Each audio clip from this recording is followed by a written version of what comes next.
If you've ever purchased a home in another state and you're looking to purchase a home in North Carolina, you may notice some differences in the way we do things here.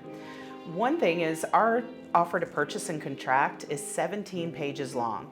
This helps protect the buyer and the seller. We have a lot more details than some other states who maybe their offer to purchase and contract is only in the single digits. We also have what's called due diligence here.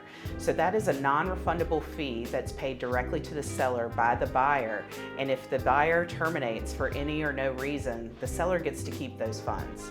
However, that amount is negotiated in the contract, and you don't necessarily have to put down due diligence, but I will say most sellers won't accept an offer without a due diligence fee. So we do have earnest money just like other states. However, it comes into play after the due diligence time period. So there's a certain amount of time where you pay a due diligence fee, and then you do your investigations, and then earnest money comes into play after you've passed that due diligence time period instead of at the very beginning of the contract.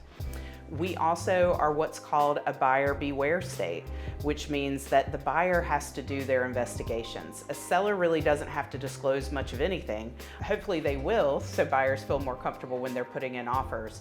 But it's up to you as the buyer to do your investigations and make sure the home is in the shape that you want it to be if you're going to follow through with the purchase. There's also no legal time frame for a seller to respond to a buyer's offer.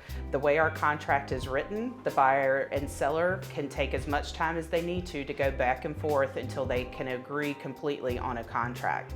You're not officially under contract until it is signed by both parties. If you do want to put a time frame on it, we have an addendum that allows you to have an expiration of offer, but we do not have a legal time frame in our contract. So the deposits that we have, due diligence and earnest money, there's no standard for those. Those are all negotiated just like purchase price, time you're going to close, those kind of things.